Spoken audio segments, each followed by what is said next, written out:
Let's talk about the impact that the elevation of your release can have on the distance.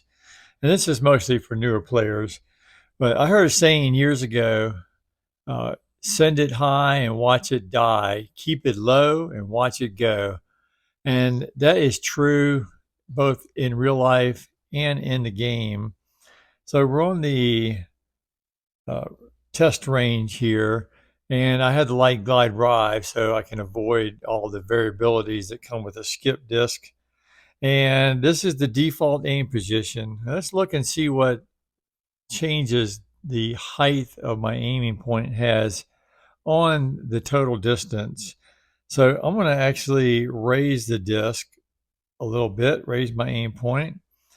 A lot of players, newer players particularly, they'll get used to using the bottom chevron as an aim point. They'll put the bottom chevron, for instance, uh, right where it touches the ground here.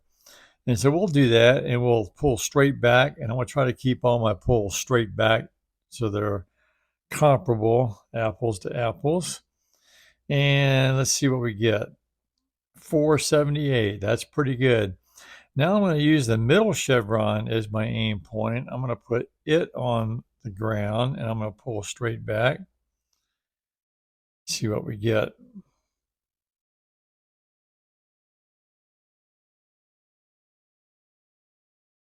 .493, a little bit longer. Not significant, but when you're talking about throw-ins, every little bit helps. Finally, we'll go really low here. I'll put the top chevron on the ground and we'll go straight back.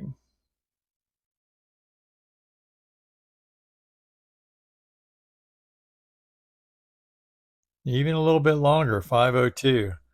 So that's useful information. That is a valuable tool to have as far as distance control. Now, of course, if you want maximum distance, you can both lower your aim. I want to put the middle chevron on the ground and give it some anhyzer. And this should give us the maximum distance of all those throws. Let's see if this works out. And it did, 552. But the lesson here is we can use height for distance control. So a lot of times you're going to want to do a full send with the disc, because when you do less than a full send, it not only changes the distance, it'll change the shape. And unless you're really familiar with it, you might get completely unexpected results. There's another benefit of the full send also, at least with a quick snap release, is that you eliminate the background wobble. So if I do a full send and I hold it, you'll see the background starts to wobble. That's going to impact my accuracy, which with a distance driver can be quite a bit of difference at the target. But if I pull straight back and release, you'll notice the background didn't wobble at all. Now, I talked about this in another video, but it's worth pointing out here. So the full send snap release is often a valuable thing. But sometimes you know that the distance you want to do that with, the disc that you want to do that with, rather, is just too much disc. You need to take off some distance. Well, if you have the ability to do so, if you don't have a low canopy, if you've got some airspace, it's really useful. Just raise your aim point, and that's going to kill some distance.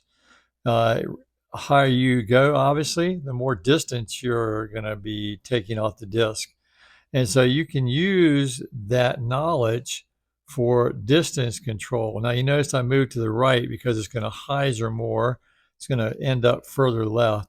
So when you also raise your aim point, you usually want to move to the right, again, if you can, if you don't have any constraints. And that gives you a tool to use for distance control. Now, you can also use the ground. You can slam a disc into the ground for distance control.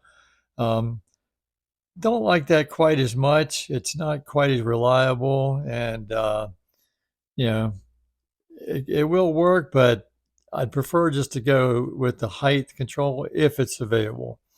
All right, so hope you enjoyed that. Hope you learned something. And as always, we'll see you around the valley.